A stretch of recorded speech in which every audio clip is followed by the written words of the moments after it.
Hi all, welcome to the first part of the video lecture on complexity theory. So it is a relatively dry topic in algorithm analysis and design course, but we will try to understand it in a very systematic way. I will be giving small videos, and by listening them systematically, I hope you can follow the content. So let's start with a question, a very fundamental question. So it is like, is it possible for us to come up with an algorithm for every problem? In the sense, every computational problem. I hope all of you know answer to this question. Like algorithm, it is supposed to be finite, right? So you have to think in that way whether you can come up with a finite procedure for tackling any problem. And you might know there are problems like say halting problem of Turing machine, which is a well known problem. Hopefully you studied it in your TOC classes and all, whether a Turing machine will halt or not, something like that. Also you have a program for which you are giving another program as input, and you are supposed to answer whether this program which you given as input is will halt or not, like that. So if the program actually halt, you can answer yes, that is after say finite number of steps. But at the same time, if the program is not going to halt, like the input program is going to contain some infinite loop or something, you will keep running and you don't know what to answer. In the sense it's going to an infinite loop.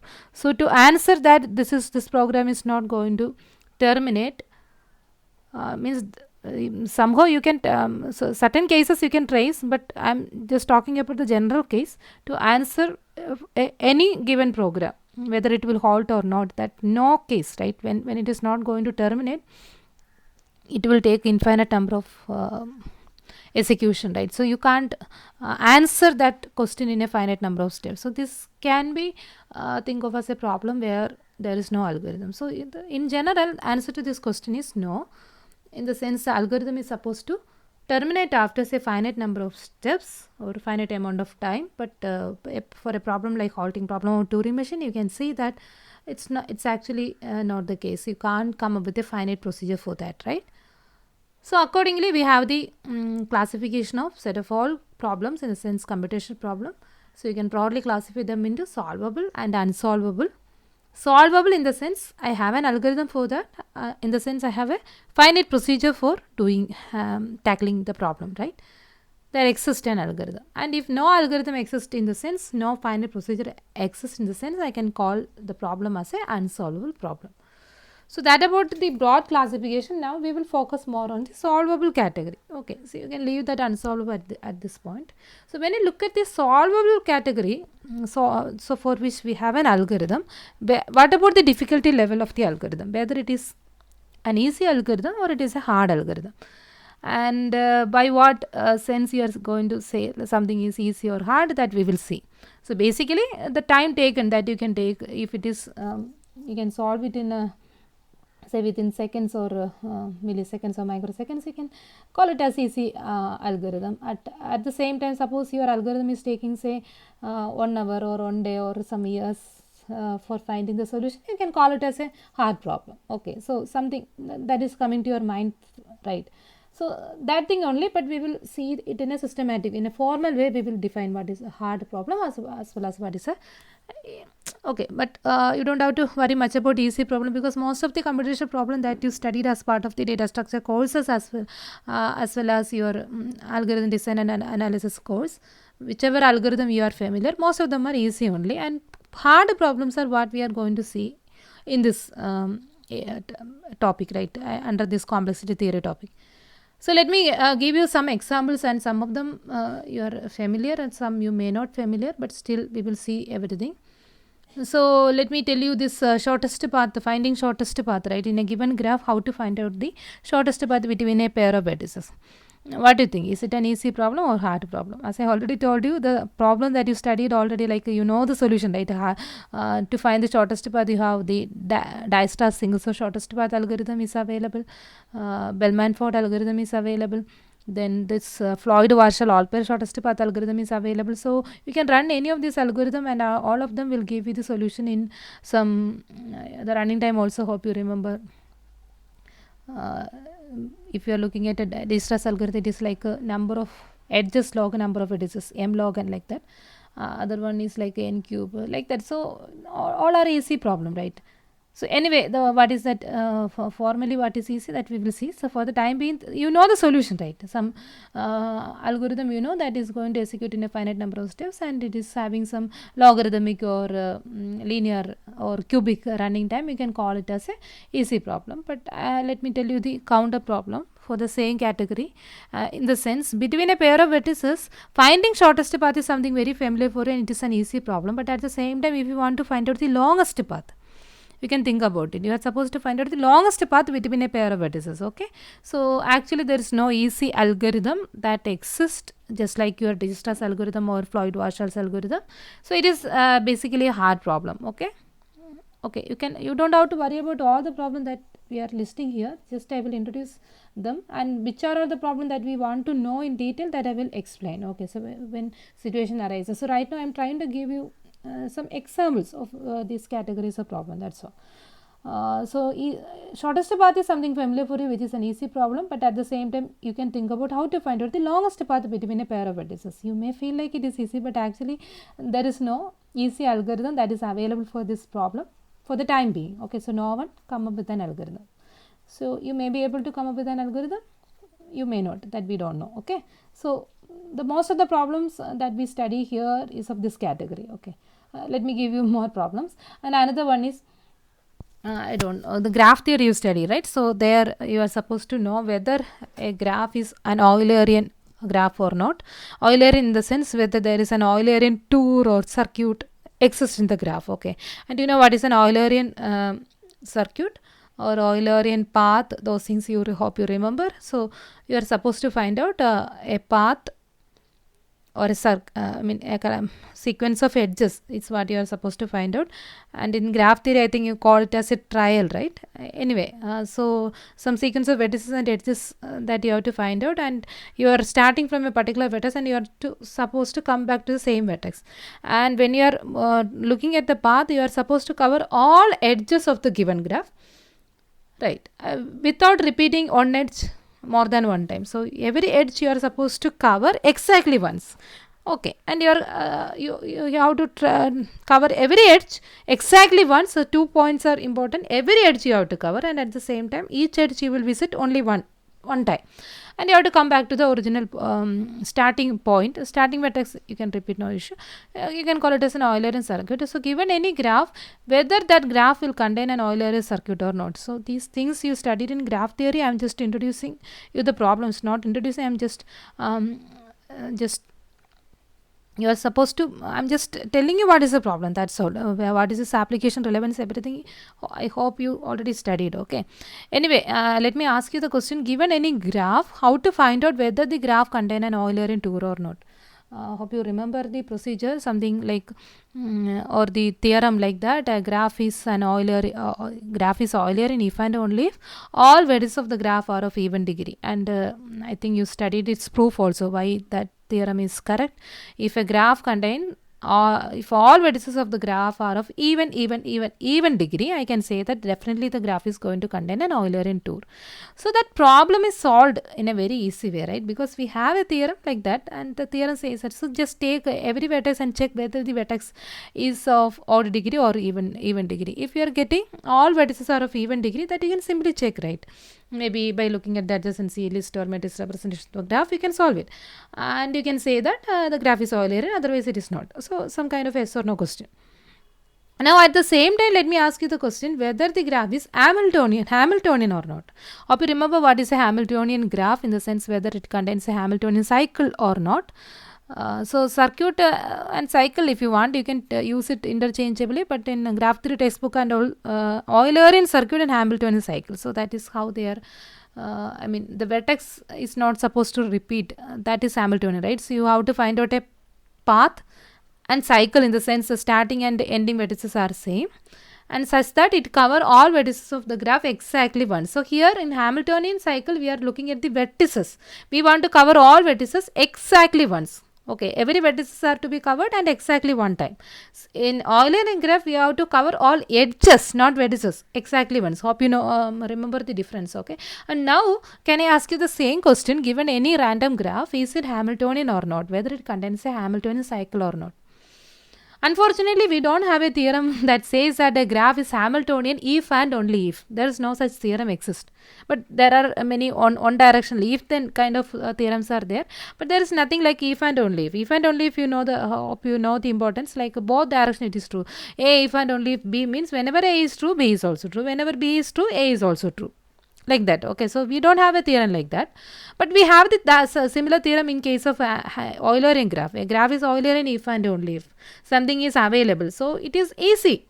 In the sense, we have a straightforward procedure, easy algorithm for that. But when it comes to Hamiltonian, we don't have a algorithm like that. There is no theorem like that. No one come up with a observation like that. Okay, there is no valid proved theorem that says that the graph is Hamiltonian if and only. So that is a tougher thing, right? So we don't have a solution as of now. So solution in the sense, we can definitely everywhere we have that brute force approach, try all possibility and all is there. We are talking about some easy straightforward algorithm, just like Eulerian if and only if all vertices are of even degree. Something like that is not available when it comes to Hamiltonian circuit. Okay, so that about it. Now the next question is graph coloring. That also hope you studied in your graph theory. Some of the problem which you already studied in other courses only I listed here, and don't think that I am introducing you new problem. This is something you are supposed to study already. Okay, so graph coloring, you know how to color a graph, color in the sense proper coloring, right? So you have to color all vertices of the graph in such a way that no two adjacent vertices are of same color. Hope you remember, and you know so it's a very very important computational problem that find application in different domains. So now, given any graph, you can ask the question whether the graph is 2 colorable or 3 colorable or in general k colorable. Okay, so one obvious question is, what is the minimum number of colors required to proper color a graph? You know the chromatic number of the graph, right? So that you can ask, and at the same time you can ask the question. So this is something like if somebody you are asking the question like, what is the minimum number of colors required to proper color the graph? I can say that it is an optimization problem. So it is an optimization question. What is minimum or what is maximum, like that you are asking. Anyway, we will see that. But at the same time, let me ask you a decision questions also. Is the graph is Eulerian? Is the graph is Hamiltonian? Like that, is the graph is 2 colorable? In the sense, can I color the graph using just 2 colors? Now, if my answer, so I am asking to you so that you are answering, you know the way, right? I am giving you 2 color and I am asking you whether you can color the graph, proper color the graph using just 2 colors, and you are answering me like no.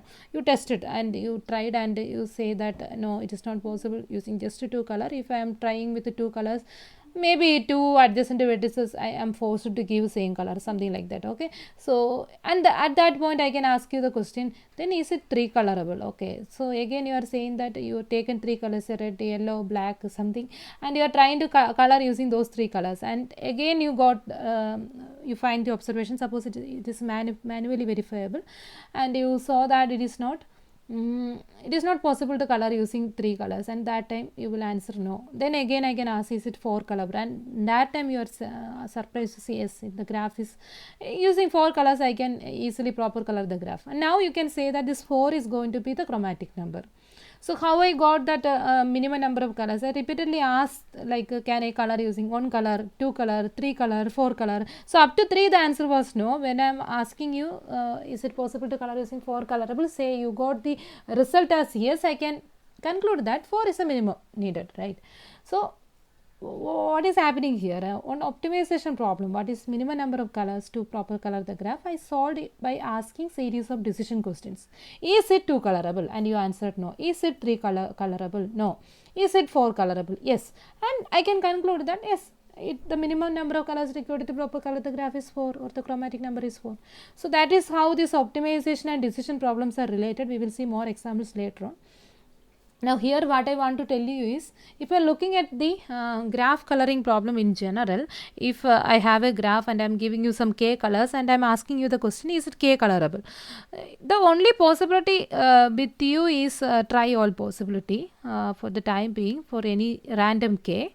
You have to see some random assignment and you have to see whether it is proper coloring or not, something like that. Try all possibilities. So each vertex, you can try with some k colors.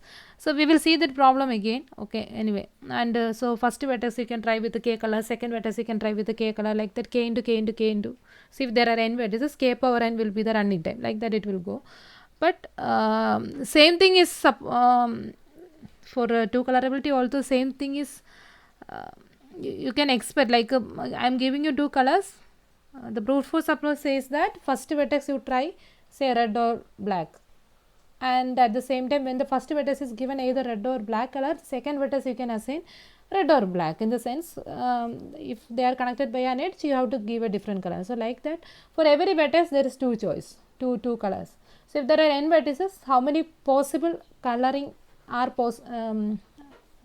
feasible? Like each vertex I can assign two color, right? So every vertex is getting two choices. So totally if there are n vertices, there will be 2 into 2 into 2 into, like that, n times you have to multiply it. So 2 power n possibility will be there. So that also found to be difficult, in the sense some exponential running time you are getting 2 power n, 3 power n, like that.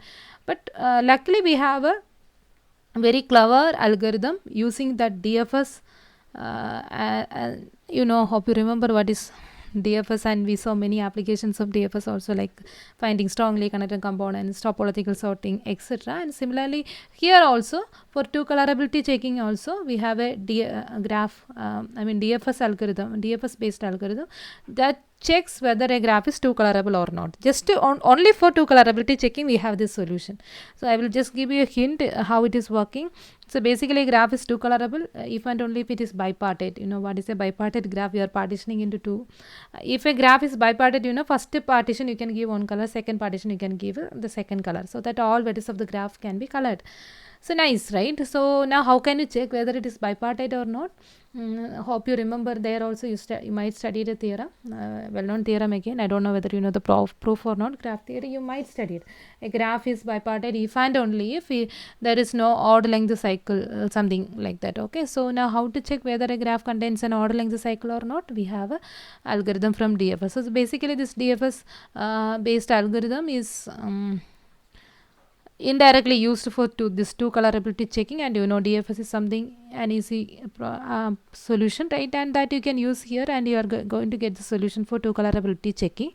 But three colorability and above, 3 colorability, 4 colorability, 5 colorability, etc., all those problems, there is no easy algorithm say using DFS or any easy technique that is known right now, and we don't know whether such an easy solution will come in the future or not. So like that, there is a question mark. Okay, so that is the second category. Most of the problem I see listed in the second one are actually question mark, in the sense whether we have an easy solution or not, we don't know. For the time being, currently we don't have an easy solution, like that. Let me just tell you one more problem, that is satisfiability or not. So this is something coming from switching theory and discrete mathematics, like that. So you are given a Boolean algebraic expression, say made of AND gate and OR gate, NOT gate also fine. They are fundamental gates, right? So you can express any Boolean expression using these three gates. And now you are going to ask the question, is that particular Boolean algebraic expression is satisfiable or not? Satisfiable in the sense, is there any truth assignment that is going to satisfy it, in the sense that is going to evaluate that expression to true. If the expression is true for all possible truth assignment, I can call it as a tautology. If it is false for all possible assignments, I can call it as a contradiction. I hope you know what is a tautology and contradiction, and satisfiability is something that sits in between.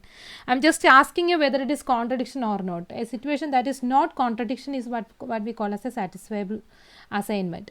I mean, I just need at least one assignment that is going to evaluate the expression to true. That's enough. Then I can say that it is satisfiable. It is not tautology, okay? It is a situation that is just not contradiction. If the particular expression is not satisfiable to any of the possible assignment, I can call the expression as a contradiction. If I am getting at least one truth assignment, I mean true, false, like that combination, for that the expression is giving you a truth value as true, I can say that the expression is satisfiable, that you know. Now that this satisfiability checking again, for a given circuit, you can ask whether the circuit is satisfiable or not.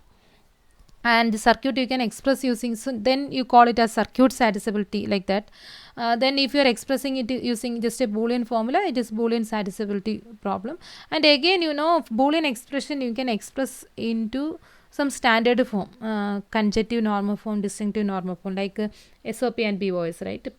Product of sum is what is going to be conjunctive. Conjunction is actually product, right?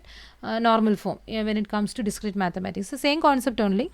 And where each product of some term or max term in discrete mathematics we call as a clause, okay, like that. So now we call it as a CNF set, like that. Now when you look at each clause or max term or some term, if there are exactly two literal basically means a variable or its negation, okay, you can call it as a two SAT problem. Anyway, at this point, if you have any doubt, I will introduce this satisfiability again. Okay, so just like a two colorability checking, so it is simply like this. I have a Boolean expression and I expressed that expression into a normal form, say conjunctive normal form. Now within the conjunctive normal form, every clause is going to contain two literal, and I am asking the question whether it is satisfiable or not. Now in the other side, I have a satisfiability question where every clause is going to contain 3 literal or 4 literal. Okay, so just for this two SAT problem, so two SAT in the sense the Boolean expression is expressed in conjunctive normal form with each clause containing two literal. Exactly, it is not at most 2 or at least 2, it is exactly 2 literal in every clause or max term, and I am asking whether it is satisfiable or not. I can call it as a two SAT problem. At the same time, if every clause or max term or some term is containing 3 literal, and I am asking the question whether it is satisfiable or not, it is 3 SAT. So like that you can think about 4 SAT, 5 SAT, etc. Now surprisingly here also for 2 SAT problem alone, even though all of them are difficult, whether it is 2 SAT, 3 SAT, 4 SAT, basically I am containing some n number of variables. So the trivial approach says that for each variable I have a two choice, true or false. So like that, how many choices are possible? If I have 4 variable, there are 16 possible assignments, right? So first variable 2 choice, second variable 2 choice, true or false, third variable 2 choice, fourth variable 2 choice. So totally there are 2 into 2 into 2 into 4 times, right? 2 power 4, 16 possibilities are there if there are 4 variable. In general, if I am having n variable, I have an expression with n variable. The only thing is within a clause I have only 2 literal, but totally how many n variables are possible, right? So the trivial approach says that it is going to take a 2 power n running time, whether it is 2 SAT, 3 SAT, 4 SAT, etc. If I have n variable, the trivial approach will try all possible assignments. So each variable I can have a 2 assignments. Right, so totally there will be 2 power n possibility you have to check. Even though that is the case, for two colorability checking alone, we have a smart, clever algorithm, again based on DFS, just like two colorability. So that will handle your problem in an easy way. So I can call it as an easy problem. But at the other side, 3 SAT and above, just like a 3 colorability and above, they are all difficult. Okay. So you might I don't know how many problems you are familiar, even you understand the first two problem, that is enough. Okay, just as an example you can quote them, that's all. So what we saw is some set of problem we saw, like finding shortest path, or determining whether a graph is Eulerian or not, or checking whether a graph is two colorable or not, or checking whether a Boolean expression is two SAT or not. All those problems you found like easy, in the sense where I have a easy straightforward algorithm, say DFS or some distance algorithm, something is running on the background and you are easily finding out the solution. But for every such a problem you saw some counter hard problem also, and why they are hard, that we will see later. Okay, so for example, if shortest path is easy, where longest path is hard. Eulerian cycle finding is easy, where Hamiltonian cycle, whether graph is Hamiltonian or not, that is hard. Testing two colorability is easy, testing 3 colorability, 4 colorability, etc. are all hard. 2 SAT is easy, where 3 SAT, 4 SAT, etc. they are all difficult. So this is what I was trying to say. You can call them as examples, so keep them in mind. And if some problem is important, that we will see again, and in a more formal definition, everything I will give you that time. Okay, because in your syllabus, 2 problems you are supposed to, like, I think, click and Vetters cover. But for understanding click and Vetters cover, we have to know what is satisfiability and all. Anyway, everything we will touch up during that proof time. Okay, fine.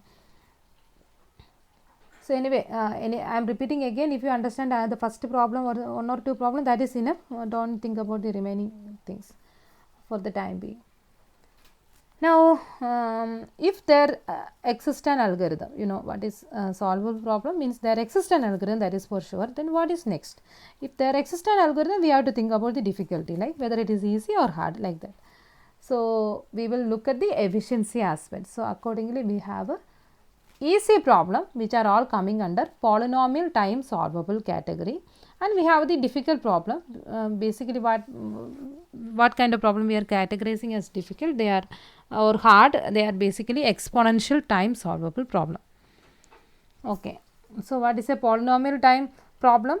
Most of the algorithm that you studied so far are coming under polynomial time, in the sense the running time of the algorithm you can express as a polynomial in n, where n is a input size. Okay, say for example the searching algorithm, linear search, binary search. Hope you remember the running time. All those things we already seen, like linear search order of n, binary search log n, sorting n log n algorithms, right? Merge sort and all, n square bubble sort. Matrix multiplication, we have a dynamic programming solution order of n cube, right? So you know all of them are some polynomial in n. I mean it is upper bounded by some polynomial in n. Logarithm is much smaller, right? So I can say that log n is upper bounded by n. Similarly n square, n cube, even n power 100, everything is fine. If I have the running time as a polynomial in n, something like, you know, asymptotic notation we are talking about, so the we will keep only the dominating term, remaining term you will eliminate it. So once you keep only the dominating term, you may get it like n square, n log n square log n cube, etc. All of them are coming under polynomial time, because basically the running time is some polynomial in n. If it is log n, you can just replace it with some n, because log n is upper bounded by n, right? So like that. So ultimately you can express using some polynomial function in n. N is the input size. Now at the same time, if the running time of the algorithm is something like a 2 power n, 3 power n, 4 power n, etc. So here n is coming as an exponent, where n square, n cube, etc. n rise to some constant. So that is basically polynomial algorithm. Exponential algorithm means, the polynomial algorithm means it is upper bounded by some n raised to k, some constant. Where exponential algorithm means it is lower bounded by some k raised to n. I mean 2 raised to n, 3 raised to n, some constant raised to n. This n is coming as the exponent. So we can call it as the exponential algorithm. So can you give me some examples for exponential algorithm? We have a straightforward algorithms like enumerating all subset. You know, if I have a set with n elements, definitely it is going to contain 2 power n subsets. So and you want to enumerate all of them, so definitely you have to spend a 2 power n, because each subset one by one you have to enumerate. You can't save this time, right? You can't, you are not going to come up with a better algorithm for this. The only way is you have to enumerate all subsets. Say null set, then you have to enumerate all singleton set, then 2 element set, then 3 element set. So in a systematic way, you are supposed to spend some time with each set, each subset possible, and you have to enumerate everything and you have to display them. Okay, so if I am spending some constant amount of time for enumerating a particular subset, I have a 2 power n subset, I have to enumerate everything, so the time taken for will be some 2 power n. Similarly, if I have a graph with the n vertices, how many span trees are possible? It is something like some Cayley theorem. You can look into it. It is I can just tell you the solution, n power n minus 2, like that. So there also that n is coming as power exponent. Okay, whether it is 2 power n, 4 power n or n power n, n is coming as exponent. I can call this algorithm as an exponential time algorithm. Now if I have an algorithm where the running time is a polynomial in n, like n cube, n square, even n raised to 100, all of them you can call as polynomial algorithm. Okay. The classification is strict in the sense every algorithm for enumeration, so in the sense we can't come up with a better algorithm. You want to enumerate all subsets, so the only way is enumerate all of them. It will take some 2 power n running time, and we have a formal mathematical proof also for saying that enumerating all subsets is exponential running time, and it is from lower bound theory. Those who are interested, you can refer this concept, what is lower bound theory and how we can establish lower bounds for different problem. Okay, some of the results are very well known also, but anyway, you got it right. This classification is clear, right? So polynomial and exponential time. So this is what I was trying to say. If I have the running time as some n power k, in the sense n is the input size and k is a constant, n power some constant. Here some constant raised to n, that is exponential. Okay, the n is coming as an exponent. So where c is a constant, k is a constant, fine. Now this is about an algorithm, particular algorithm we are talking. Okay, now what about a problem? So when you are looking at a particular problem, you know, there are many solutions possible for a given problem. For example, sorting is a problem. I have a number of algorithms, like bubble sort is one algorithm, selection sort, merge sort, right? So the approaches will vary. Problem is something fixed, like that. Okay, so look at any problem, say a computational problem, whether searching or sorting. Can I call it as when can I call it as a like a polynomial time solvable or exponential time solvable? The statement is very clear. Like a problem is polynomially solvable problem. Okay, if there exists at least one algorithm that run in order of n power k. So I have a number of algorithms or solutions possible, but I just need a single algorithm that run in polynomial time. I mean easy, right? Easy running time, polynomial running time. I can say that the entire problem is polynomially solvable. But at the same time, take any problem, say sorting or finding shortest path or finding longest path. Okay, you know, sorting shortest path, they are all polynomial only. Let me say finding Hamiltonian cycle or something like that. If you look at any algorithm, all of them are running, every algorithm is running in some exponent time, like enumerating all subset. Look at any possible algorithm. In your own way you can enumerate, fine, but all those algorithms are going to take some c power n, some constant raised to n, that running them. I can say that the problem is exponential solvable. So for polynomial solvable algorithm, there exists an algorithm, but here it is when it comes to exponential time algorithm, every algorithm is going to take exponential running time, fine. So again, before moving on to the actual topic, we just have to know all those terminology. That is why I am taking them independently. Okay, anyway, we will link everything together. And what is a brute force approach? That also I discussed many times in classes, right? What is a brute force algorithm? The try all possibilities, right?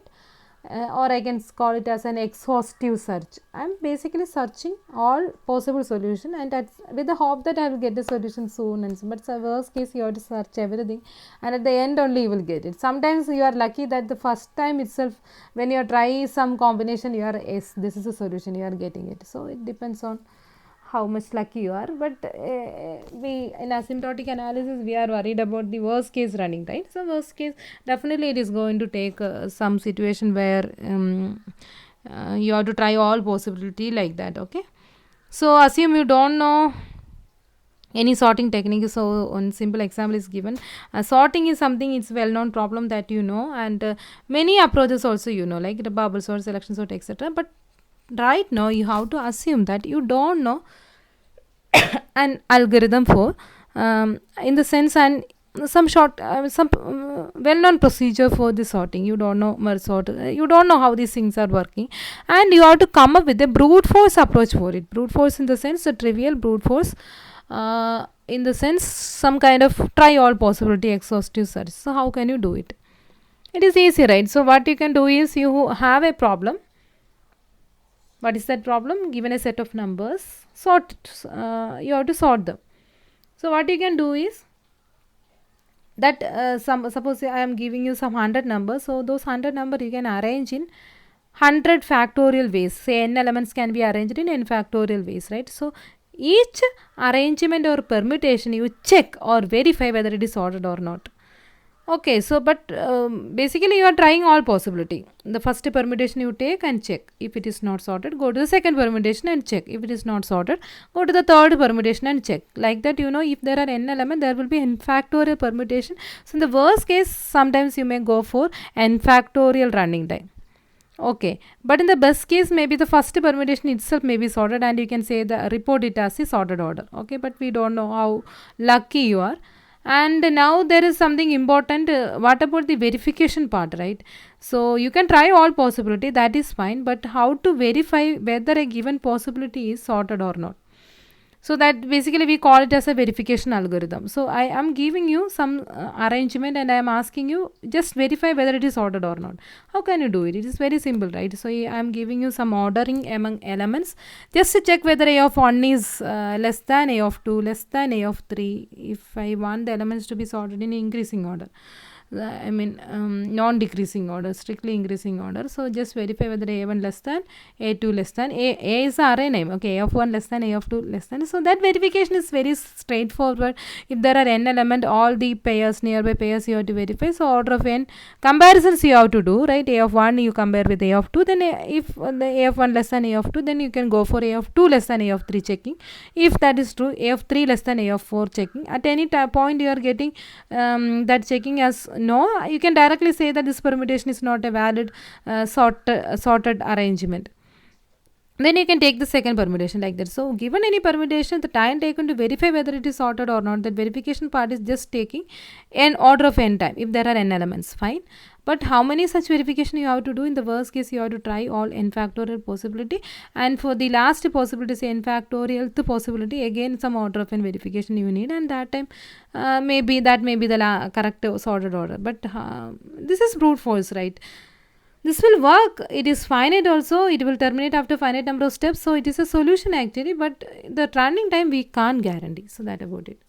So the solution is try all possible arrangement or permutation and verify each possibility or permutation with an order of n comparison among the adjacent element. That you understand, right? So that is very important. Even though you are trying also all possibility and verification itself is taking some exponential time, you can't afford this algorithm at any cost. Okay, it's a very exponential to exponential time kind of algorithm.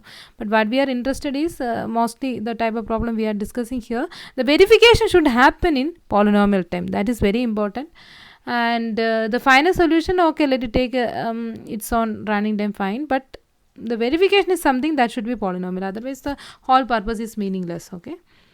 And the running time is definitely n factor, because n factorial permutations you have to verify, and verification of each permutation will take another order of n time.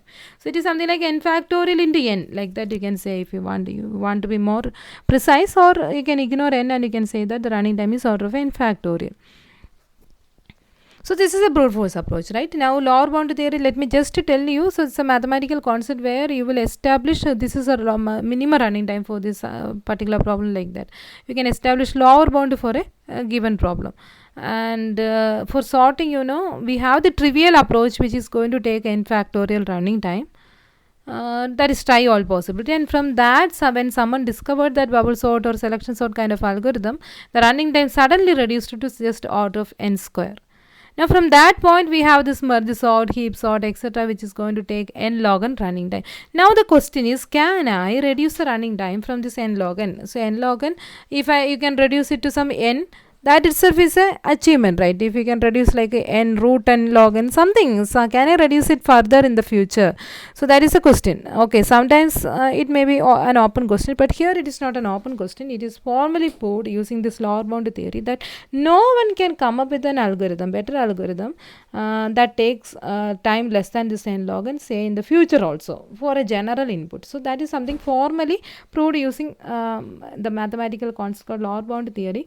And if you are interested, you can refer the Corman textbook where this lower bound proof for the sorting algorithm is given, and it's a very interesting, nice procedure. And so if you have time, you can spend on it. But I'm skipping that proof, and because it is not given any impact in your syllabus, and I'm telling you this is proved, right? n log n you can't reduce further. And let me take the subset enumeration problem. Now only the possibility you have is try all possibility, and it's going to take a 2 power n running time, because 2 power n subsets you have to enumerate. And again it is very straightforward that you can't reduce the running time, because you can't escape from that verification part, as well as all those 2 power n. Worst case 2 power n, you have to enumerate everything, right? So it will go that, not about worst and best to worst, everywhere you have to go for 2 power n running time. Okay, so that also you can easily prove using lower bound theory. So that about it. Now we have some very interesting question. For example, the traveling salesperson problem. what is that, I think in the fourth module it was there. What basically it is a variation of the Hamiltonian cycle. In the Hamiltonian cycle we are trying to find out a cycle that is going through all vertices of the graph exactly once. The same thing, I have a traveling salesperson and he is starting from a particular city and he will travel over different cities and he will do his sale, right, and he will be coming back to the original city. And the question is like how efficiently he can travel within all these cities, okay, in the sense the minimum TSP tour traveling salesperson, that is TSP tour, we will be TSP tour of minimum length we are interested to know. Yeah, that about it. So basically you can assume it as a graph where the cities are vertices and how these cities are connected, say by edge. So basically you are trying to find out a Hamiltonian cycle that go through all vertices and come back to the original vertex. So here the traveling person has to go through all the cities and you have to come back to the starting city. So it is something like visiting all vertices of the graph or all cities. So it is basically it is Hamiltonian cycle only, but it is more tougher in the sense Hamiltonian cycle itself, if I have more than one, yeah, I am supposed to give you the minimum weight Hamilton TSP. So again some minimization checking also you have to do. So altogether it is the trivial approach is going to take some n factorial running time, because if I have n vertices of the graph, some or n cities, some n factorial possible visiting orders are available, right? So out of them which is best, and we have a very nice algorithm, say this I think a variation of this branch and bound which was taking like some 20 power n running time. The further people reduced that to 2 power n, but anyway this 2 power n we are not interested, right, because it is exponential kind of thing. Now we have the question like can I reduce this running time of TSP problem from this 2 power n? If I can reduce it to some 1.5 raised to n, that itself is an achievement. The question is, can I reduce it further, just like our enumerating all subset and all. So there we have a proof, right? It's not going to take a lesser time, but here we are actually we don't know whether we can reduce the running time from this 2 power n or not. We don't have a lower bound theory proof. That is the thing, we are not able to prove using lower bound that we can't reduce this running time further, because in the means, and it indirectly says that in the future some people may come up with an easy algorithm for this, and for the time being there is no easy algorithm, but at the same time we don't know whether someone can come up with an easy algorithm in the future or not. So there is a question mark, okay, so doubtful, we can't proceed from this point further, and we are forcefully saying that right, 2 power n is a current best running time, but we don't know whether it will be improved in the future or not. Similarly, if you are looking at graph coloring, again 2 coloring we already know that it is polynomial in the sense 2 colorability. I already told you using DFS you can run it in an easy way, but when it comes to 3 coloring, 4 coloring, etc., they are all I mean the best approach possible is trivial approach, try all possibility. Each vertex you give three colors, and how many possibilities are there? 3 into 3 into 3 into some n times 3 power n. So that is you may find it as a very I mean it's just proof force approach only, but can I come up with an easy algorithm say in the future? Because for 2 colorability you already have an algorithm, a nice easy algorithm. So shall I get such a similar algorithm for 3 colorability also? We don't know. For the time being no one come up with an efficient algorithm, and there is no lower bound theory proof also. So both are important. Either you establish a lower bound theory and you don't look at the problem further, it is you can't improve it, or you directly see whether you can improve or not. But anyway, for this kind of problem there is a question mark for the time being. Okay, now Boolean satisfiability testing is another problem. Given any Boolean algebraic circuit, whether it is going to contain a satisfiable assignment or not, and you know the try all possibilities is a trivial approach which is going to take, if there are n vertices, some 2 power n running time, right? Now again we have the question, can I reduce 2 power n further? The answer is nobody knows, okay, and I can't say that it is yes or no or something. So there is no lower bound theory proof. At the same time there is no better algorithm for the time being, so there is a question mark at all these problems. So these problems are what we are more curious about, right? And whether these problems relate to each other or not, like that we will establish how one problem can be mapped or reduced to another problem, similarly how another one can be reduced, like that. Okay, so there is no result from lower bound theory, and we are at some confused state at this point. Yeah. So that about it. This I was trying to give a very brief introduction, and here the only thing I think you may be wonder, if you don't know this, what is graph 3 coloring or satisfiability or TSP, those things. Anyway, I'm revising again. I defined everything what it is, but at the same time, if you are hearing them for the first time, you might be struggled. Otherwise, it is okay. Okay, fine. So this just says some of the basic terminologies only. What is that lower bound theory, right? What is a hard problem, easy problem? So like that, just a classification and the basic terminology. We will see each of them in detail in the upcoming video. What is needed, that we will see in detail. Okay. So it's a very vast subject actually. So only I can give you a overall feel about it. Yeah. Thanks for watching.